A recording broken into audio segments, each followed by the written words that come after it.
તો કેમ છો વિદ્યાર્થી મિત્રો? આપણે એ વિભાગના તત્વોમાં સમૂહ 15 પૂરો કરેલો છે. હવે આપણે સમૂહ 16 સ્ટાર્ટ કરીએ છીએ. બરાબર? ચલો, 16મો સમૂહ જે છે એના તત્વોને ચાલ્કોજન તત્વો કહેવામાં આવે અને એના પરથી આ સમૂહને ચાલ્કોજન સમૂહ કહેવામાં આવે. હવે તમને એમ થાય ચાલ્કોજન શબ્દ ક્યાંથી આવ્યો? ચાલ્કોજન શબ્દ એટલે ગ્રીક ભાષામાં પિત્તળને ચાલ્કોજન કહેવામાં આવે ગ્રીક ભાષામાં. તો વળી તમને એમ થાય કે પિત્તળને શું લાગે વળગે આ સમૂહ સાથે? પિત્તળ છે એ કોપરની મિશ્ર ધાતુ છે. બરાબર? હવે તો કે કોપર આને શું લાગે વળગે? એ તો ડી વિભાગનું તત્વ છે. પણ કોપરના મોટા ભાગના સંયોજનો, એની મોટા ભાગની કાચી ધાતુઓ ઓક્સિજન અને સલ્ફર, બરાબર, એની સાથે સંયોજિત સ્વરૂપમાં હોય. તો હવે ઓક્સિજન સલ્ફર ક્યાંથી આવ્યા? એ તો આ સમૂહના તત્વો છે ને. તો જે રીતે ઓક્સિજન સલ્ફર કોપર સાથે જોડાય એ જ રીતે કોપર છે એની મિશ્ર ધાતુ છે પિત્તળ. તો એના આધારે આ સમૂહનું શું નામ પાડવામાં આવ્યું? ચાલ્કોજન સમૂહ. બરાબર? હવે એમાં કયા કયા તત્વો આવે? તો કે તત્વો આવે સૌથી પહેલા તો ઓક્સિજન, હવે પછી સલ્ફર, સેલેનિયમ, ટેલુરિયમ, પોલોનિયમ અને છેલ્લું શોધાયેલું તત્વ, એ દરેક સમૂહમાં ખાસ યાદ રાખવાનું લિવરમોરિયમ. આમાં મોસ્કોવિયમ આવ્યું હતું, આમાં લિવરમોરિયમ. તો આ છેલ્લા તત્વો ખાસ યાદ રાખવાના. એની ઇલેક્ટ્રોન રચના, એનો પરમાણુ ક્રમાંક, એની સંજ્ઞા, આ ગમે ખાસ પૂછાઈ શકે. બરાબર? કારણ કે નવા તત્વો છે આ બધા, એટલા માટે. હાલો, સંજ્ઞા લઈએ તો આ oxygen, sulphur, selenium, tellurium, polonium અને લિવરમોરિયમ. પરમાણુ ક્રમાંક કહીએ તો ઓક્સિજનનો 8. હવે એમાં ઉમેરો બીજા 8 એટલે થઈ ગયું 16. બરાબર? 16 માં ઉમેરો 18 એટલે થશે 34. એમાં બીજા 18 ઉમેરો એટલે થશે 52. બરાબર? હવે એમાં ઉમેરો કેટલા? 32. હાલો, આ થશે 84. અને બીજા 32 ઉમેરવાથી થશે 116. આ થઈ ગયા બધા પરમાણુ ક્રમાંક. બરાબર? ઇલેક્ટ્રોન રચના લઈએ તો અહીંયા helium core, neon core, argon core, krypton core, xenon core અને રેડોન કોર. હવે સામાન્ય ઇલેક્ટ્રોન રચના બાહ્યતમ કક્ષાની સંસ્થા છે NH2NP4. આગળ શોધી 15મા સમૂહમાં NH2NP3, અહીંયા થશે NH2NP4. n બરાબર શું? આવર્તનો ક્રમ. જે બાહ્યતમ કક્ષાનો ક્રમ હશે એ આવર્તનો ક્રમ હશે. તો આ આવર્ત થાય બીજો, આ ત્રીજો, ચોથો, પાંચમો, છઠ્ઠો અને સાતમો. તો બીજા આવર્ત માટે અહીંયા શું લખશું? 2s2 2p4. પછી આગળ શું લખશું? 3s2 3p4, 4s2 4p4, 5s2 5p4, 6s2 6p4, 7s2 7p4. હવે ખાલી જગ્યા પૂરો. હવે તમને ખ્યાલ જ છે ખાલી જગ્યામાં શું લખવાની. અહીંયા 3d ભરાય 3d10, અહીંયા 4d ભરાય 4d10, અહીંયા 5d તો ભરાય, સાથે 4f પણ ભરાય જેમાં 14 ઇલેક્ટ્રોન હોય, 4f14. અહીંયા તો કે 6d10 અને 5f14. રેડી? આ રચના ખાસ યાદ રાખજો MCQ માટે. બરાબર? છેલ્લી છે લિવરમોરિયમ વાળી. હાલો, આ થઈ ગઈ ઇલેક્ટ્રોન રચના. નેક્સ્ટ આના મુદ્દા જે ભણવાના છે સમૂહ 16માં, તો સૌથી પહેલાના ભૌતિક ગુણધર્મ આવે. એ ભૌતિક ગુણધર્મમાં પહેલું જ આવે પરમાણ્વીય અને આયનીય ત્રિજ્યા. હાલો, તમને ખ્યાલ જ છે કે ઉપરથી નીચે જઈએ કોઈ પણ સમૂહમાં એમ તો કે સંયોજકતા કોષ ઉમેરાતો જાય એટલે કે ત્રિજ્યા શું થતી જાય? વધતી જાય. તો ઓક્સિજન કરતા સલ્ફરની ત્રિજ્યા વધારે હોય, એના કરતા સેલેનિયમ, એના કરતા ટેલુરિયમ, એના કરતા પોલોનિયમ, સૌથી વધુ કઈ હશે? લિવરમોરિયમ. હાલો, લખી નાખજો બાજુમાં, MCQ માટે યાદ રાખવાનું છે. દરેક સમૂહમાં સેમ જ વસ્તુ છે. ઉપરથી નીચે જઈએ એમ ત્રિજ્યા વધે છે. રેડી? હાલો, આયનીય ત્રિજ્યા અને પરમાણુ ત્રિજ્યા. પછી બીજો મુદ્દો કયો આવશે? તો કે આયનીકરણ એન્થાલ્પી. હાલો, આયનીકરણ એન્થાલ્પીને કહેવામાં આવે ડેલ્ટા IH. આયનીકરણ એન્થાલ્પી હંમેશા ત્રિજ્યાના વ્યસ્ત પ્રમાણમાં હોય. એટલે કે સૌથી વધુ કેના ઇલેક્ટ્રોન કેન્દ્રની નજીક હશે? તો કે ઓક્સિજનના. તો એને દૂર કરવા સૌથી વધુ ઉર્જા આપવી પડે. એટલે કે ઓક્સિજનની આયનીકરણ એન્થાલ્પી સૌથી વધુ હોય. હાલો પછી તો કે ઘટતી જાય, જેમ જેમ ત્રિજ્યા વધતી જાય આયનીકરણ એન્થાલ્પી ઘટતી જાય, એટલે કે વ્યસ્ત પ્રમાણનો સંબંધ હોય બે વચ્ચે. બરાબર, ઇલેક્ટ્રોન સરળતાથી દૂર થતા જાય જેમ જેમ નીચે જઈએ, ઈચ્છા આયનીકરણ એન્થાલ્પી. બરાબર, હાલો આના પછી આ ક્રમે લખી નાખજો. એક વસ્તુ આમાં કીધેલી છે કે સમૂહ 15 ના તત્વો જે છે એની સામાન્ય રચના આપણે ભણ્યા હતા NH2NP3, અને આ સમૂહ 16 ભણીએ છીએ એની સામાન્ય રચના છે NH2NP4. તો આ બેમાં આ વધારે સ્થાયી રચના કહેવાય NP3. p માં 3 ઇલેક્ટ્રોન હંમેશા સ્થાયીતા દર્શાવે, અર્ધપૂર્ણ કક્ષકો કહેવાય. આની કમ્પેરિઝનમાં આ સ્થાયી હોય. તો આના પરથી શું કહી શકાય? તો કે 16મા સમૂહના તત્વો કરતા એને અનુવર્તી એટલે એની સાથેના આવર્તમાં જે આવતું હોય, તો એના અનુવર્તી 15મા સમૂહના તત્વોની આયનીકરણ એન્થાલ્પીનું મૂલ્ય વધુ હશે. બાકી જનરલી શું થાય ખબર? આમ જઈએ, હવે આપણે એક એક્ઝામ્પલ લઈ લઈએ. ચાલો આમાં લઈએ નાઇટ્રોજન ને આમાં લઈએ ઓક્સિજન. હવે આ વિચારીએ તો આમ જોઈએ તો આ એક આવર્તના તત્વો છે. એક આવર્તના તત્વમાં ડાબી બાજુથી જમણી બાજુ જઈએ તો આયનીકરણ એન્થાલ્પી વધે. આના કરતા આની વધુ હોવી જોઈએ, પણ ઇલેક્ટ્રોન રચનાના કારણે અપવાદ છે, આની વધુ છે ને આની ઓછી છે. તો આ ઉલટો ક્રમ થયો. બરાબર, બાકી જનરલી ડાબેથી જમણે જાય તો આયનીકરણ એન્થાલ્પી વધે, પણ અહીંયા આ બે પૂરતું, તો આના કરતા આની આયનીકરણ એન્થાલ્પી ઓછી હશે. કારણ છે આની વિશિષ્ટ રીતે સ્થાયી થયેલી રચના. બરાબર, ચાલો એક આ પોઈન્ટ આયનીકરણ એન્થાલ્પીમાં એડ કરેલો છે. એના પછી છે ઇલેક્ટ્રોન પ્રાપ્તિ એન્થાલ્પી. ઈ પોઈન્ટ આગલા સમૂહમાં નહોતો આવ્યો, એ અહીંયા કામનો છે, તો એ ભણીએ. ઇલેક્ટ્રોન પ્રાપ્ત કરવાની વૃત્તિ. આપણે જનરલી ત્રિજ્યા કરતા બધું ઓપોઝિટ જ હોય. આયનીકરણ એન્થાલ્પી ઉલટી, ઇલેક્ટ્રોન પ્રાપ્તિ એન્થાલ્પી ઉલટી, વિદ્યુત ઋણતા ઉલટી. બરાબર, તો આપણે એમ કહીએ કે જનરલી ઇલેક્ટ્રોન પ્રાપ્ત કરવાની વૃત્તિ આની વધારે હોય. ઓક્સિજન, સલ્ફર, સેલેનિયમ, ટેલોરિયમ, પોલોનિયમ, લિવરમોરિયમ બધે યાદ ના રાખો તો કાંઈ નહીં. એના જે ગુણધર્મો એટલા સ્પષ્ટ નથી. બરાબર, એટલે અહીં સુધી યાદ રાખો તો ઓકે.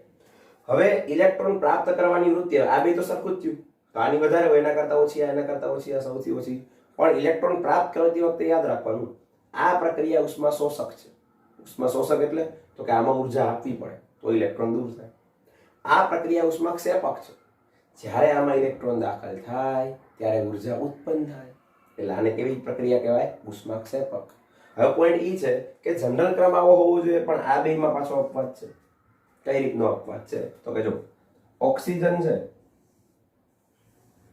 એમાં બાહ્યતમ કક્ષા તો કે બીજી, આ પહેલી કક્ષા છે, આ બીજી કક્ષા છે. આમાં બે ઇલેક્ટ્રોન એટલે કે 1s2, અને આમાં 2s2 અને 2p4. બરાબર, આ રીતની રચના છે ઓક્સિજન. તો અહીંયા જે ઇલેક્ટ્રોન આવે છે એ કઈ કક્ષામાં આવે છે? બીજી કક્ષામાં છે. બહારથી દાખલ થતો ઇલેક્ટ્રોન છે. સલ્ફરમાં વિચારીએ તો ત્રીજી કક્ષા, એટલે કે અહીંયા 3s2 3p4 છે. અહીંયા દાખલ થનારો ઇલેક્ટ્રોન કઈ કક્ષામાં આવે છે? ત્રીજી કક્ષામાં. તો હવે આપણે વિચારીએ કે આ કક્ષા છે બીજી, એ તો નાની હોય પ્રમાણમાં, ત્રીજી કક્ષા એના કરતા મોટી હોય. બરાબર, તો આ બીજી કક્ષા છે એ વધારે કોમ્પેક્ટ છે. બરાબર, કોમ્પેક્ટ એટલે થોડી નાની, અને એના કારણે એનું સુબદ્ધ બંધારણ એવું કંઈક લખેલ છે ટેક્સ્ટ બુકમાં. બરાબર, એનું મિનિંગ કે નાની છે, કોમ્પેક્ટ બંધારણ છે એનું. હવે એમાં નવો ઇલેક્ટ્રોન આવે તો આગલા ઇલેક્ટ્રોન એની સાથે અપાકર્ષણ કરે, એટલે એને સરળતાથી દાખલ ન થવા દઈએ. આમાં તો કે કક્ષા મોટી છે પ્રમાણમાં, સરળતાથી ઇલેક્ટ્રોન દાખલ થઈ જાય. બરાબર, તો એવું કહી શકાય કે આ બેમાં આનો ઋણાયન જલ્દી બને, એટલે આ ક્રમ થોડો ઓપોઝિટ થશે, એટલે કે ઓક્સિજન સલ્ફરમાં આવો ક્રમ થશે. આ અપવાદ છે. પછી પાછું સલ્ફર પછી સેલેનિયમ, ટેલોરિયમ, પોલોનિયમ, એમાં રેગ્યુલર રીતે ઇલેક્ટ્રોન પ્રાપ્તિ એન્થાલ્પીનું મૂલ્ય ઘટતું જાય. બરાબર, અને અહીંયા એમ બોલી શકાય કે ઓછું ઋણ થાય ને વધુ ઋણ થાય, કારણ કે મૂલ્યો ઋણ હોય. બરાબર, એટલે અહીંયાથી અહીંયા વધુ ઋણ થાય, પછી પાછું ઓછું ઋણ થાય. બરાબર, તો આ એક ક્રમ યાદ રાખવાનો થાય ઇલેક્ટ્રોન પ્રાપ્તિ એન્થાલ્પી માટેનો. રેડી? પછી હજી એક શબ્દ છે વિદ્યુત ઋણતા. વિદ્યુત ઋણતા માટે શું કહી શકાય? આખા આવર્ત કોષ્ટકમાં સૌથી વધુ વિદ્યુત ઋણતા ધરાવતું તત્વ કયું? ફ્લોરિન. અને સેકન્ડ આવે ઓક્સિજન. તો ખાસ યાદ રાખવાનું. અને ઓક્સિજન આ સમૂહનું તત્વ છે ને 16મો સમૂહ. તો આખા આવર્ત કોષ્ટકમાં બીજા નંબરે વિદ્યુત ઋણતા ધરાવતું તત્વ એટલે ઓક્સિજન. બરાબર. અને પછી તો કે વિદ્યુત ઋણતા ક્રમમાં ઘટતી જાય, એમાં કોઈ જાતનો અપવાદ નથી. તો બરાબર જોવું ને તો એક આ ક્રમ આવડે ને એટલે આ બધાય ક્રમ આવડે. એમાં એક અપવાદ છે, બાકી કોઈ અપવાદ નથી. બરાબર છે. ચાલો તો અહીંયા આ બધા ભૌતિક ગુણધર્મો પૂરા થયા, ઇલેક્ટ્રોન રચના પૂરી થઈ. હવે આપણે શીખવાનું છે સમૂહ 16 ના તત્વોની ઓક્સિડેશન અવસ્થાઓ વિશે, પછી ઓક્સિજનની અનિયમિત વર્તણૂક વિશે. બરાબર. ચાલો તો એ હવે શીખીએ આપણે. ચલો આપણો નેક્સ્ટ ટોપિક છે સમૂહ 16 ના તત્વોની ઓક્સિડેશન અવસ્થાઓ. તો ઓક્સિડેશન અવસ્થાઓ છે એમાં પહેલું તો એ કે આ સમૂહના તત્વો કઈ કઈ ઓક્સિડેશન અવસ્થા ધરાવે મુખ્યત્વે. તો કે એક તો 16મો સમૂહ છે એટલે -2 કોમન હોય. બરાબર. પછી તો કે +2 +4 અને +6 મુખ્ય આ 4 પ્રકારની ઓક્સિડેશન અવસ્થાઓ પ્રદર્શિત કરે. હવે જે આગલા સમૂહમાં ભણ્યા હતા એમ જ જેમ ઉપરથી નીચે જાય તો મને કયો જોઈએ ધાત્વીય લક્ષણ વધે. ભણ્યા જ કે નહીં? ધાત્વીય લક્ષણ વધે તો ધાતુઓ ક્યારેય ઋણ ઓક્સિડેશન ન દર્શાવે, એટલે કે પોલોનિયમ આવે ને ત્યાં -2 અવસ્થા જોવા મળતી નથી, કારણ કે એ ધાતુ તત્વ થઈ ગયું. બરાબર. તો કે ધાતુઓ કોઈ દી ઋણ અવસ્થા દર્શાવતા નથી.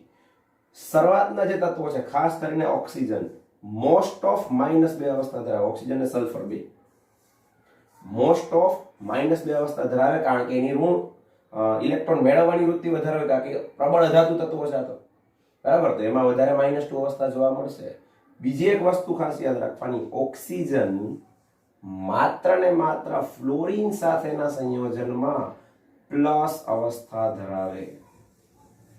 હવે કોઈ પણ પરમાણુ ધન ઓક્સિડેશન અવસ્થા પ્રાપ્ત કરશે કે ઋણ, ઈ કોની સાથે જોડાયેલ છે એની વિદ્યુત ઋણતા પરથી નક્કી થાય. આ બેમાં કોની વિદ્યુત ઋણતા વધારે? ફ્લોરિનની. તો ઈ ઓલવેઝ માઇનસ ચાર્જ જ પ્રાપ્ત કરે. એટલે કે ફ્લોરિનની એક જ અવસ્થા છે -1, ઈ ક્યારેય જિંદગીમાં ફરતી જ નથી, કારણ કે વિદ્યુત ઋણતાની સૌથી વધારે છે. તો એની કમ્પેરિઝનમાં આની ઓછી કહેવાય, એટલે આ ધન બને. આ ફ્લોરિન સાથે ધન બને, બાકી કોઈ આર ન બને. બાકી બધી ઋણ જ રહેશે ઓક્સિજન. બરાબર. તો સેકન્ડ નંબરે તો ઈ જ છે ને વિદ્યુત ઋણતામાં. એટલે ફ્લોરિનની -1 હોય એટલે એની સાથે આ ધન બનશે, પણ આ ઈ સિવાય ઓક્સિજન ગમે એની હારે જોડાય ફ્લોરિન સિવાય, તો ઓક્સિજનની અવસ્થા ઋણ જ રહેશે. બરાબર. હાલો પછી બીજો પોઈન્ટ, આપણે જેમ જેમ ઉપરથી નીચે જાય એક તો કીધું કે -2 ની વૃત્તિ ઘટે, +6 ની વૃત્તિ એ ઘટે. કારણ આગલા વખતે કરાયું હતું, બરાબર, પાછો નથી સમજાવતો. નિષ્ક્રિય યુગ્મ અસર.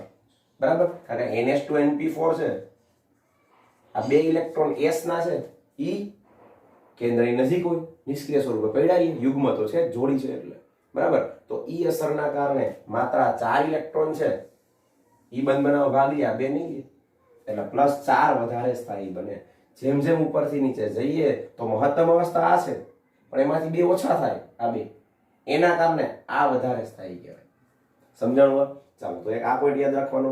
બીજું યાદ રાખવાનું છે કે સલ્ફર, સેલેનિયમ, ટેલુરિયમ આ એવા તત્વો છે જે મોટા ભાગે ઓક્સિજન સાથે +4 અવસ્થામાં જોવા મળે, અને ફ્લોરિન સાથે, ખાસ કરીને ફ્લોરિન એની સાથે +6 અવસ્થામાં જોવા મળે. બરાબર. તો આ પણ એક પોઈન્ટ યાદ રાખવાનો છે. અને જે આ +4 ને +6 વાળા સંયોજનો જે પણ છે એ બધા સહસંયોજક છે, અને જે શરૂઆતના છે એમાં આયનીય સહસંયોજક બે આવી શકે, કારણ કે ઓક્સિજન છે સોડિયમ સાથે જોડાય તો આયનીય સંયોજન જ બનાવે. બરાબર. તો આ બધા જે નીચેના તત્વોના સંયોજનો હશે એ મોટા ભાગે કેવા હશે? સહસંયોજક. બરાબર છે. તો આ બધા પોઈન્ટ્સ યાદ રાખવાના છે. અને આના પછીનો પોઈન્ટ જે આવે છે એ છે ઓક્સિજનની અનિયમિત વર્તણૂક. ઓક્સિજનની અનિયમિત વર્તણૂક. મેઇન 2 જ પોઈન્ટ.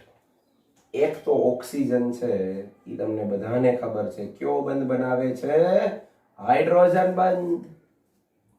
હોન યક્ર FON, તો એમાંનું એક તત્વમાં છે ઓક્સિજન. તો 16મા સમૂહના તત્વો હાઇડ્રોજન બંધ બનાવે, બધાય નહીં.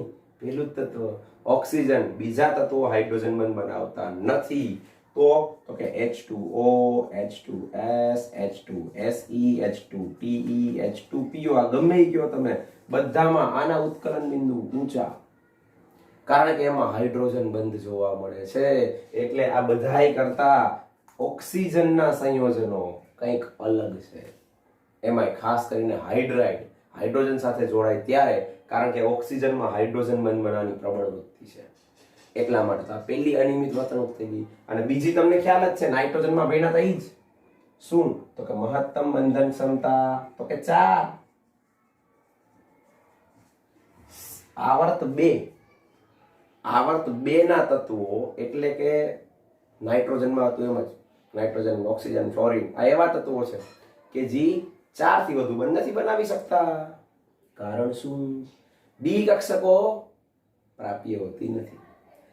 2s 2p 2d તો હોય નહીં, આગળ સમજાવ્યું હતું. એટલે આ સમૂહના તત્વોની પણ મહત્તમ બંધન ક્ષમતા કેટલી છે? 4. તો ઓક્સિજન વધારેમાં વધારે કેટલા બંધ બનાવી શકે? 4. બાકીના નીચેના તત્વો 4 થી વધુ બનાવી શકે ડી કક્ષકોનો ઉપયોગ કરીને. બરાબર. ઓક્સિજનની મહત્તમ બંધન ક્ષમતા નાઇટ્રોજનની જેમ કેટલી? 4. છતાં એ તો 2 જ બનાવે, 4 નથી બનાવતો. મોટા ભાગે 2 જ બનાવશે, 4 ક્યાંક જ જોવા મળશે, બાકી 2 જ. બરાબર. એટલે કે એની સંયોજકતા કક્ષકોનું વિસ્તરણ નથી થઈ શકતું. 4 થી વધુ એની ઓક્સિડેશન અવસ્થા કે એની સહસંયોજકતા પ્રાપ્ત કરી શકતો નથી. બરાબર છે. ચાલો, તો અહીંયા થાય છે ઓક્સિડેશન અવસ્થાઓ વાળો મુદ્દો પૂરો, ઓક્સિજનની અનિયમિત વર્તણૂક વાળો મુદ્દો પૂરો. હવે આપણે આ સમૂહના તત્વો વિશે જનરલ, એના હાઇડ્રેટ કેવા હોય, એના ઓક્સાઇડ કેવા હોય, એના હેલાઇડ કેવા હોય, આ બધું ભણવાનું છે. બરાબર છે. સમૂહ 16 ના તત્વોના ભૌતિક ગુણધર્મો ભણ્યા પછી હવે ભણવાના છે સમૂહ 16 ના તત્વોના રાસાયણિક ગુણધર્મો. રાસાયણિક ગુણધર્મોમાં કઈ કઈ વસ્તુ આવશે? તો કે પહેલું આવશે હાઇડ્રોજન સાથેની પ્રતિક્રિયાત્મકતા. હાલો, કયા પ્રકારના હાઇડ્રાઇડ બનાવે? તો H2E.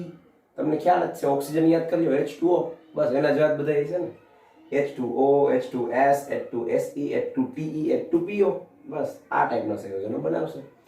હવે એની એસિડિકતાનો ક્રમ, હવે આ મેં તમને ઘણી બધી વાર સમજાવેલ છે. જો આ H2O, H2S, હવે જેમ જેમ નીચે જઈએ એમાં બંધ લંબાઈ વધતી જવાની છે.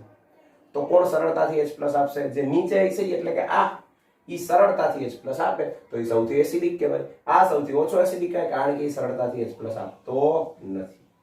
બરાબર. તો એસિડિકતાનો ક્રમ શું કહેવાય? H2O કરતા એસિડિક H2S, એના કરતા વધુ H2Se, એના કરતા વધુ H2Te, અને સૌથી વધુ H2PO. તો સ્થાયીતાનો ક્રમ શું થાય? તાપીય સ્થાયીતા એવું લખેલ છે, એટલે ગરમ કરવાથી કોણ વધારે સ્થાયી, કોણ ઓછું સ્થાયી. ખાલી સ્થાયીતા રાખો તો યાદ રાખશે, તો યાદ રાખો તો ચાલશે. બરાબર. ચાલો, તો સ્થાયીતાના ક્રમમાં તો ઉલટો જ હોય ને. આ ઘડીકમાં H+ નથી આપતો, બંધ ઘડીકમાં તૂટતો નથી, બંધ વિયોજન એન્થાલ્પી વધારે છે આની, તો એ સૌથી સ્થાયી કહેવાય. તો સ્થાયીતાનો ક્રમ ઉલટો આના કરતા. આ સૌથી સ્થાયી, એનાથી ઓછું, એનાથી ઓછું, એનાથી ઓછું, સૌથી ઓછું. હજી એક ક્રમ રિડક્શન કરતાનો ક્રમ. એમાં H2O છે એ રિડક્શન કરતા નથી. અહીંયાથી જેમ આગળ જઈએ એમ રિડક્શન કરતાનો ગુણ વધે. રિડક્શન કરતાનું શું થાય? ઓક્સિડેશન. ઓક્સિડેશન એટલે શું? હાઇડ્રોજન ગુમાવવા. તો સરળતાથી કોણ હાઇડ્રોજન ગુમાવશે? આ. તો એ સૌથી પ્રબળ રિડક્શન કરતા કહેવાય. બરાબર. અને આ સરળતાથી H આપતો નથી, એટલે રિડક્શન કરતા નથી. તો રિડક્શન કરતાનો ગુણ આ રીતે વધતો જાય છે. બરાબર. તો અહીંયા આ હાઇડ્રાઇડ વિશે ભણવાનો મુદ્દો થયો પૂરો. બરાબર. હાલો, આ જ રીતે હવે આપણે ભણવાનું થશે ઓક્સાઇડ. ઓક્સિજન પ્રત્યે પ્રતિક્રિયાત્મકતા. હાલો, બે પ્રકારના ઓક્સાઇડ બનાવે, EO2 અને EO3. જેમ કે સલ્ફર હોય તો SO2 ને SO3, sulphur dioxide, sulphur trioxide. આવી રીતે બે પ્રકારના ઓક્સાઇડ બનાવે, ડાયોક્સાઇડ અને ટ્રાયોક્સાઇડ. બરાબર છે. આગળ વિચારીએ તો શરૂઆતના જે સંયોજનો છે, એટલે કે અહીંયા O મૂકો તો O + O2 એટલે O3. આ ખરેખર સંયોજન નથી હો, આ ઓક્સિજનનું અપર રૂપ કહેવાય, સંયોજન ન કહેવાય. O3 પછી S મૂકો, SO2, આ બે વાયુ છે. અને SeO2, જેમ આગળ જઈએ સલ્ફર થી સેલેનિયમ બાજુ, તો એ ઘન થઈ જાય. પછી આગળના બીજા ઘન જ હોય. બરાબર. હાલો, પછી રિડક્શન કરતાનો ગુણ યાદ રાખવાનો. આ રિડક્શન કરતા છે એટલે આનું ઓક્સિડેશન સરળ છે, એટલે કે આ ઓક્સિજન તરત મેળવે ને SO3 બનાવી નાખે. બરાબર. તો રિડક્શન કરતાના ગુણ માટે શું કહેવાય? સલ્ફર, એના પછી સેલેનિયમ, એના પછી ટેલુરિયમ. રિડક્શન કરતાનો ગુણ ઘટે અને ઓક્સિડેશન કરતાનો ગુણ વધે, તો આ ઓક્સિડેશન કરતા થઈ ગયું. આ રિડક્શન કરતા છે, જ્યારે આ ઓક્સિડેશન કરતા છે. બરાબર છે. હાલો, ત્યાંથી આગળ તો કે આ સિવાય સલ્ફર, સેલેનિયમ, ટેલુરિયમ, EO3 પ્રકારના ઓક્સાઇડ બનાવે, SO3, SeO3, TeO3, જેમ SO2, SeO2 હતા એ રીતે, બરાબર. આ ડાયોક્સાઇડ, અને બધા ઓક્સાઇડ જેટલા લખ્યા છે બધા અધાતુના ઓક્સાઇડ એસિડિક હોય. પોલોનિયમ સિવાય આ બધી અધાતુ છે, બરાબર. થોડી ઘણી અર્ધાતુ હોય કદાચ, તોય મેઇન એના ઓક્સાઇડ કેવા હશે? એસિડિક. રેડી? હાલ પછી આગળ જઈએ. હેલોજન પ્રત્યે પ્રતિક્રિયાત્મકતા 3 પ્રકારના હેલાઇડ બનાવે, ડાયહેલાઇડ, ટેટ્રાહેલાઇડ અને હેક્સાહેલાઇડ. 3 પ્રકારના હેલાઇડ બનાવશે. અને હેલાઇડની સ્થાયીતા હંમેશા ફ્લોરાઇડ જ સ્થાયી હોય, કારણ કદ નાનું, બાયની લંબાઈ ઓછી. આ જ વસ્તુ જે હમણાં અહીંયા H2O માં ભણાવી હતી. તો સૌથી સ્થાયી હંમેશા ફ્લોરાઇડ, પછી ક્લોરાઇડ, પછી બ્રોમાઇડ ને પછી આયોડાઇડ. એનાથી આગળ વિચારીએ તો હેક્સાહેલાઇડ જે કોઈ છે એમાં સૌથી સ્થાયી હેક્સાફ્લોરાઇડ જ છે. ખાલી ફ્લોરાઇડ, ટૂંકમાં ક્લોરાઇડ, બ્રોમાઇડ, આયોડાઇડ નહીં, હેક્સામાં 6 બોન્ડ વાળામાં, બરાબર. અને હેક્સાફ્લોરાઇડ વાયુ છે, બંધારણ અષ્ટફલકીય છે, SF6 આગળ આવી ગયું જો તમને યાદ હોય તો, બરાબર. PCl5, SF6 અષ્ટકના નિયમમાં અપવાદ, સલ્ફર 6 બોન્ડ બનાવી નાખે, અષ્ટફલકીય રચના થઈ જાય, SF6, બરાબર. હાલો આગળ વિચારીએ. એ વિશિષ્ટ રીતે સ્થાયી છે, કયું? SF6. હવે આ હેક્સાહેલાઇડ ની વાત આવી, હવે ટેટ્રાહેલાઇડ ની વાત કરીએ. ટેટ્રાહેલાઇડમાં SF4, SeF4, TeF4, એમાં આ વાયુ, આ પ્રવાહી અને આ ઘન. યાદ રાખવાનું MCQ માટે, બરાબર. જેમ ઉપરથી નીચે જાય એમ વાયુમાંથી પ્રવાહી, પ્રવાહીથી ઘન બનતા જાય. આ થઈ ટેટ્રાહેલાઇડ ની વાત. અને ખાસ કરીને એમાં સંકરણ હોય sp3d. જો SF4 આ પ્રકારનો હોય, સલ્ફરની બાયોએટમ કક્ષામાં 6 ઇલેક્ટ્રોન, 2 3 4 5 અને 6 ફ્લોરિન સાથે જોડાય, 4 ફ્લોરિન સાથે. જો હવે તો કે 4 બોન્ડ પેર, 1 લોન પેર.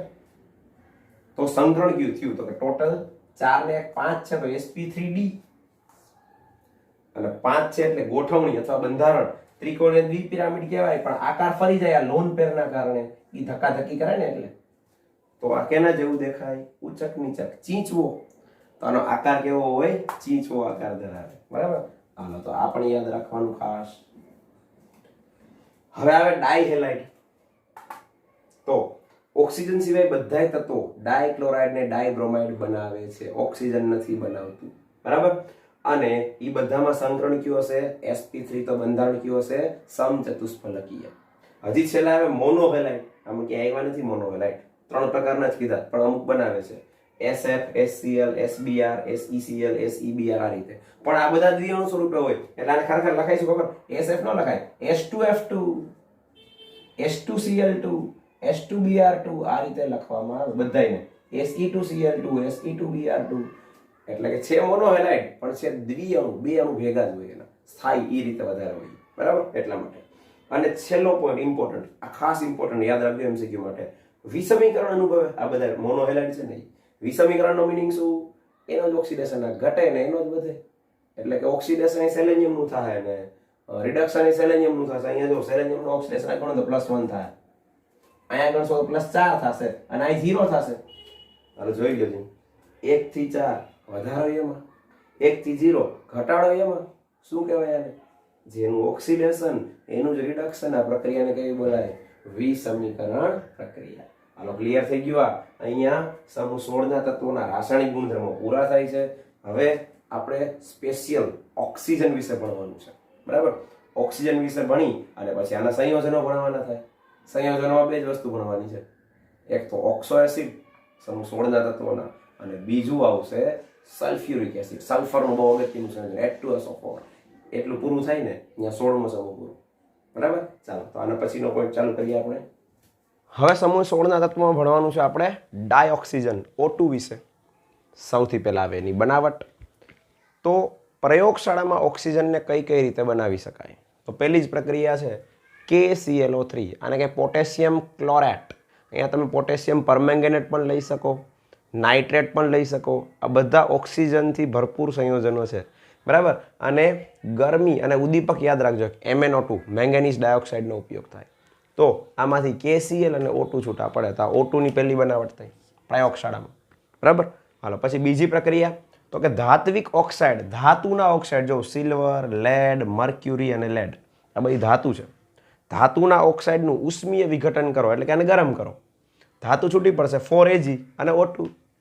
આમાં તો કે 6 PbO અને O2 હાલો પછી તો કે 4Hg અહીંયા એક ભૂલ છે લીથામાં 2Hg લખાઈ ગયું છે અહીંયા 4Hg કરજો અને પાછો O2 હાલો એના પછી 2 PbO2 છે તો PbO અને O2 ટૂંકમાં આ ધાતુના ઓક્સાઇડનું ઉષ્મીય વિઘટન કરીએ એટલે ઓક્સિજન મળશે આ બીજી પ્રક્રિયા પ્રયોગશાળામાં ત્રીજી પ્રક્રિયા હાઇડ્રોજન પેરોક્સાઇડ H2O2 મેંગનીઝ ડાયોક્સાઇડ ઉદ્દીપક અહીંયા તો જ અહીંયા વપરાશે પાણી અને ઓક્સિજન છૂટો પડે એમાંથી પણ તો આ પણ પ્રયોગશાળામાં આપણે આ રીતે O2 ઉત્પન્ન કરી શકીએ આ સિવાય ઔદ્યોગિક બનાવટની વાત આવે તો હવાનું પ્રવાહીકરણ ને વિભાગીય નિસ્યંદન જે N2 માટે રીત હતી ને સેમ ઈ બરાબર હવાને પહેલા તો કે વાયુ છે એમાંથી પ્રવાહીમાં ફેરવવાની પ્રવાહીમાં ફેરવશો પછી તો કે હવે એમાંથી પહેલાં તો આપણે N2 માટે નહોતું કીધું પણ આમાં એક ઇમ્પોર્ટન્ટ વસ્તુ છે કાર્બન ડાયોક્સાઇડ દૂર કરવો પડે પહેલાં કારણ કે ઓક્સિજન બહુ કામની વસ્તુ છે એટલા માટે હાલો તો પછી પ્રવાહીકરણ કર્યું N2 ને O2નું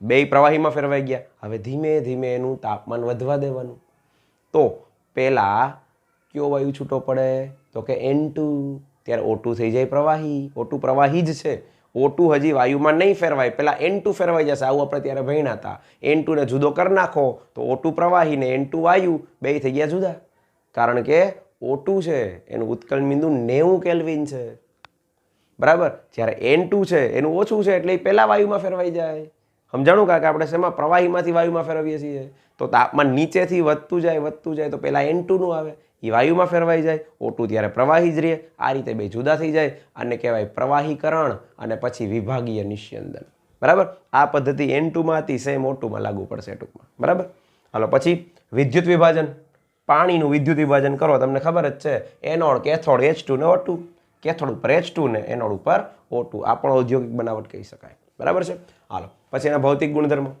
બધાને ખબર જ છે O2 રંગવિહીન ને વાસવિહીન વાયુ છે હવામાં ક્યાંય રંગ દેખાય જ ક્યાંય વાસ આવે જ નહીં તો O2 રંગવિહીન ને વાસવિહીન વાયુ છે એની દ્રાવ્યતા પાણીમાં કેટલી હોય બહુ ઓછી હોય કારણ કે અધ્રુવીય વાયુ છે ને એટલા માટે બરાબર અને 293 કેલ્વિન તાપમાને એની દ્રાવ્યતા 100 ml પાણીમાં 3 ml આશરે 3.08 ml આ યાદ રાખવાનું MCQ માટે બરાબર જે જળચર સજીવો માટે પૂરતો છે હાલો પછી આગળ વિચારીએ તો 90 કેલ્વિન એ પ્રવાહીમાં ફેરવાય ને 55 કેલ્વિને ઠરે એટલે ઘન સ્વરૂપમાં ફેરવાય તાપમાન ઘટાડતા જાય તો પહેલાં પ્રવાહી બને ને પછી ઘન બને બરાબર યાદ રાખજો MCQ માટે એ એના 3 સમસ્થાનિક છે 16, 17, 18 O16, O17 ને O18 આ સિવાય O2 નો અણુ અનુચુંબકીય છે અનુચુંબકીય એટલે ચુંબકીય ક્ષેત્રમાં આકર્ષણ અનુભવે બરાબર હાલો પછી રાસાયણિક ગુણધર્મો ગોલ્ડ પ્લેટિનમ ને નિષ્ક્રિય વાયુ સિવાય O2 લગભગ બધી ધાતુ બધી અધાતુ સાથે પ્રક્રિયા કરે અને પ્રક્રિયા ઉષ્માક્ષેપક કહીશે કે દહન પ્રક્રિયા જેવું થયું ને O2 જોડાય એટલે દહન પ્રક્રિયા થઈ ઉષ્મા ઉત્પન્ન થાય પણ પહેલા ઉષ્મા આપવી પડે હો શું કામ તો કે O2માં O ડબલ બોન્ડ O છે એ બંધ તોડવા માટે આટલી બધી ઉર્જા જોઈએ પછી તો કે એકવાર ઉર્જા આપો ને પછી દહન થયું એટલે પાછી ઉર્જા ઉત્પન્ન થાય બરાબર હાલ પછી આગળ વિચારીએ આ બધી રિએક્શન જો આ ધાતુ સાથે પ્રક્રિયા કેલ્શિયમ એલ્યુમિનિયમ બે ધાતુ કેલ્શિયમ ઓક્સાઇડ એલ્યુમિનિયમ ઓક્સાઇડ આ બે અધાતુ ફોસ્ફરસ ને કાર્બન તો ફોસ્ફરસનો ઓક્સાઇડ બને કાર્બનનો ઓક્સાઇડ બને આ સંયોજનો કેટલા સંયોજનો છે ઘણા બધા એવા સંયોજન છે જેની સાથે ઓક્સિજન પ્રક્રિયા કરે અહીંયા તો ઓછા આપ્યા છે ZNS તો કે ZNO બનાવે આ ક્યાં આવ્યું છે ખબર ભુંજન છે ને O2 ની હાજરીમાં ગરમ કરવું ભુંજન સલ્ફાઇડ છે એ ઓક્સાઇડમાં કન્વર્ટ થાય રેડી એ સિવાય મિથેનનું દહન આ બળતણ છે કાર્બન ડાયોક્સાઇડ ને પાણી મળશે એમાંથી મિથેન છે એક પ્રકારનું બળતણ છે બરાબર હાલો આ સિવાય SO2 ને O2 ભેગા થાય તો SO3 સંપર્ક વિધિ H2SO4 નું ઉત્પાદન વેનેડિયમ પેન્ટોક્સાઇડ ઉદ્દીપકનો ઉપયોગ થાય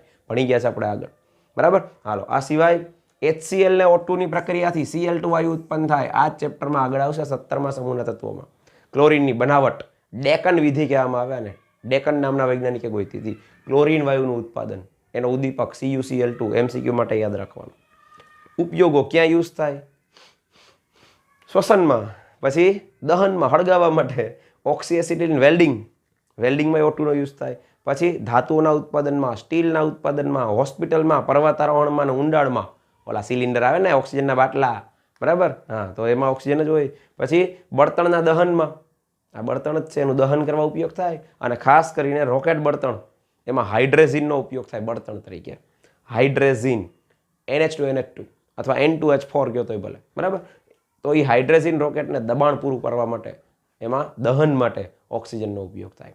અહીંયા ઓક્સિજન છે આખું પૂરું થાય છે એની બનાવટ, એના બે ગુણધર્મો, ભૌતિક ને રાસાયણિક ગુણધર્મો અને એના ઉપયોગો. તો ઓક્સિજન વિશેનો આખો મુદ્દો પૂરો થાય છે.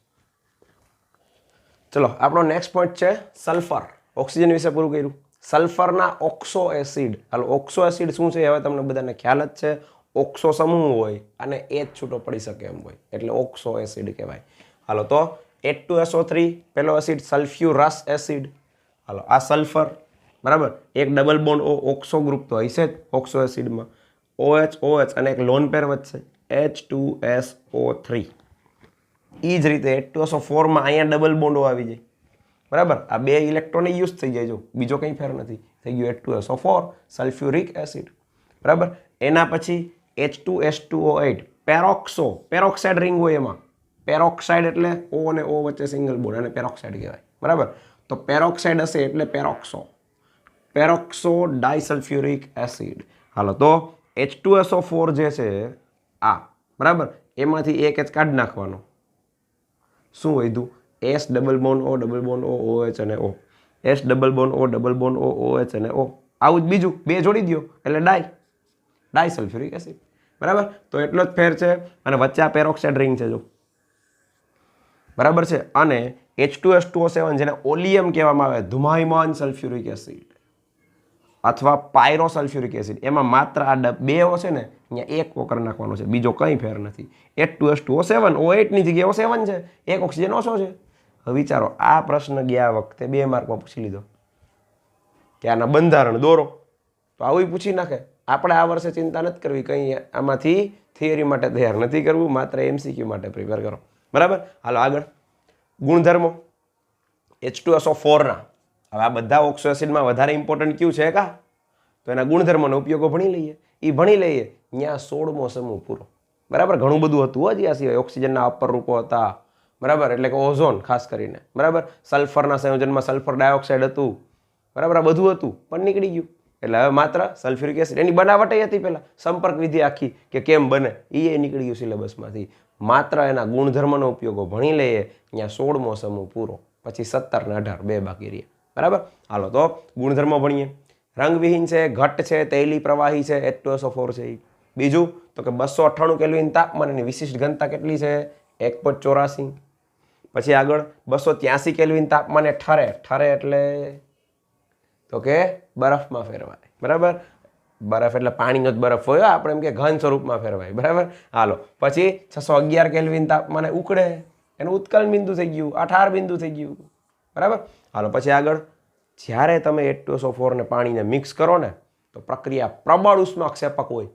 ધ્યાન રાખવાનું, બેને મિક્સ કરતી વખતે ધીમે ધીમે હલાવતા મિક્સ કરતું જવાનું, કારણ કે બાકી એકદમ પ્રબળ ઉષ્મા ઉત્પન્ન થાય, સીધું આમ મોઢા ઉપર આવે બધું.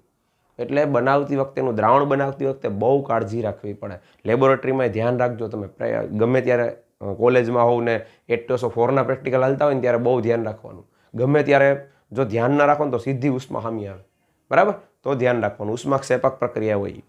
પછી રાસાયણિક પ્રક્રિયા આપે ઘણી બધી પ્રકારની. એના કારણો શું? એક તો નીચી બાષ્પશીલતા, એટલે કે એ ઘડીમાં બાષ્પમાં ફેરવાતું નથી. અહીંયા એવું ઘટ્ટ પ્રવાહી છે તો બાષ્પશીલ ક્યાંથી હોય? ઓછું બાષ્પશીલ હોય ટૂંકમાં બરાબર.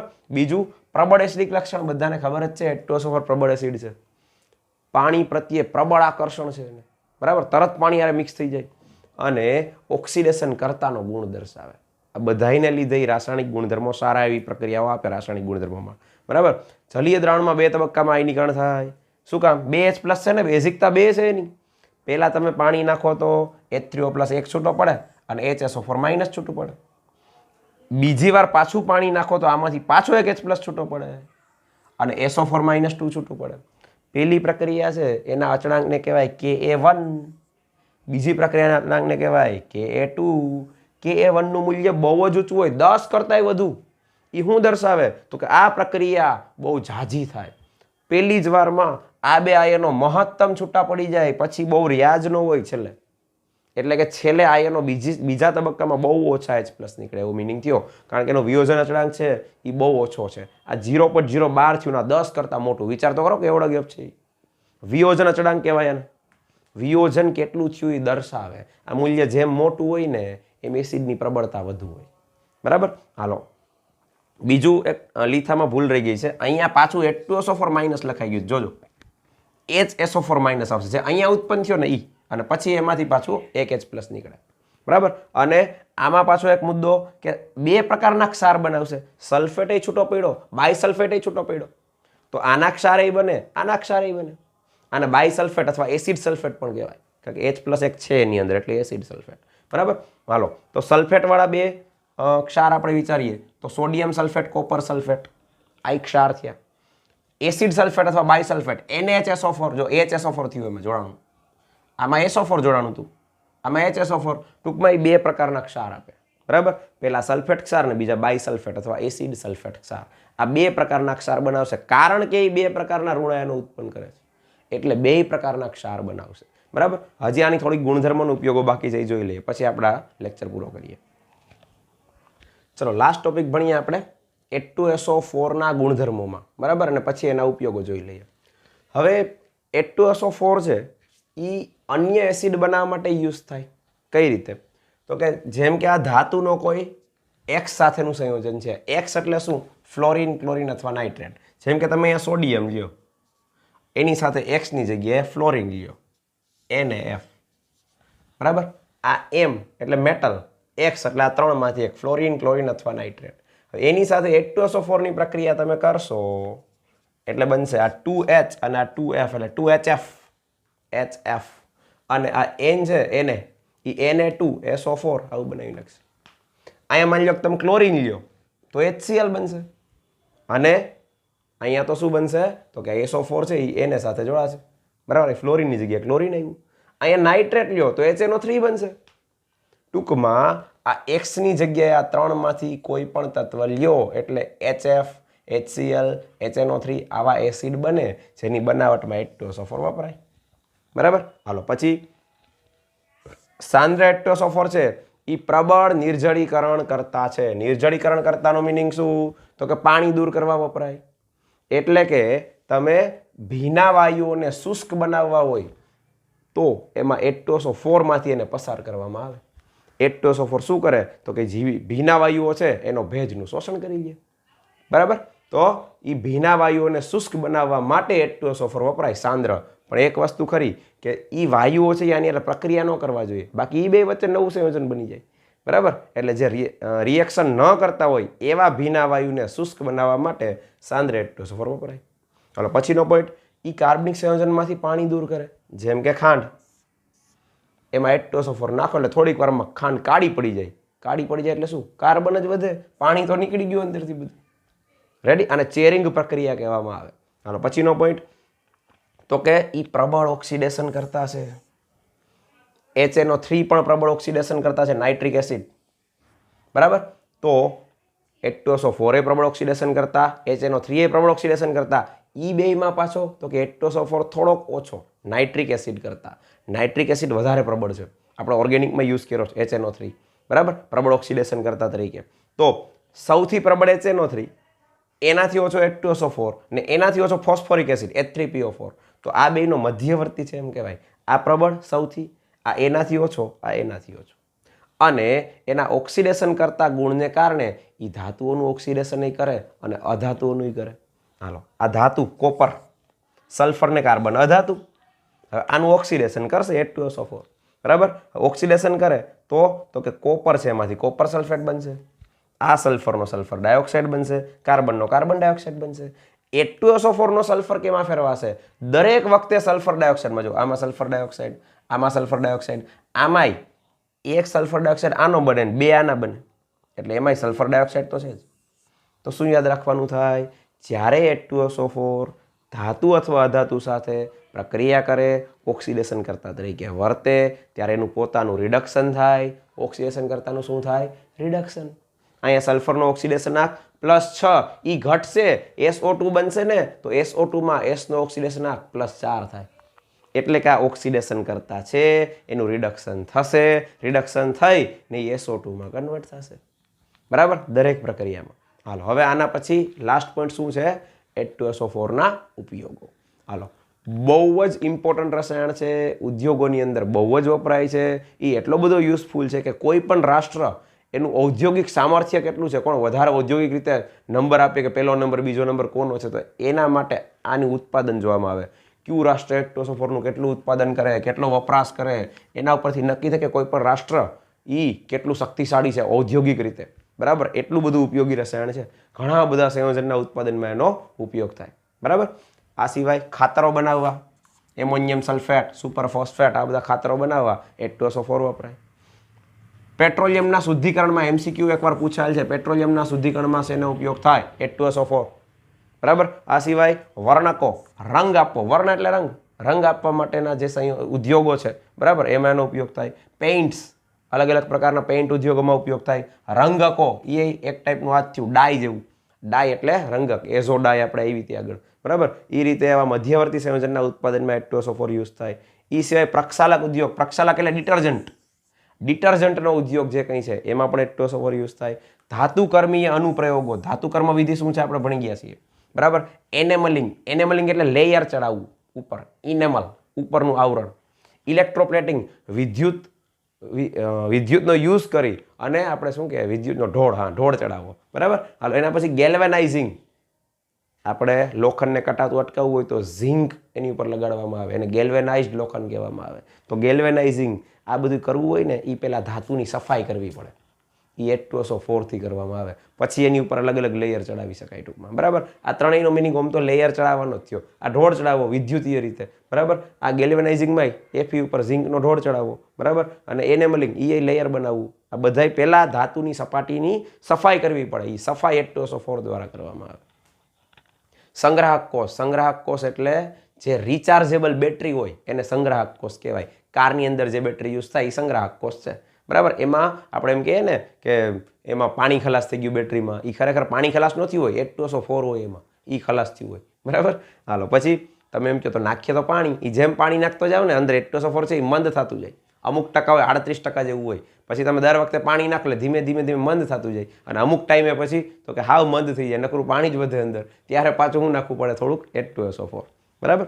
હાલો, પછી નાઇટ્રોસેલ્યુલોઝ, એના જેવી નિપજો બનાવવા માટે H2SO4નો ઉપયોગ થાય. અને પ્રયોગશાળામાં બહુ અગત્યનો પ્રક્રિયક છે. અહીંયા સલ્ફરના સંયોજનો પૂરા થયા, સમૂહ 16 પૂરો થયો. આવતા વખતે આપણે સમૂહ 17 ભણવાનું સ્ટાર્ટ કરશું. બરાબર. આપણે અહીં સુધી રાખીએ છીએ. ચાલો બાય.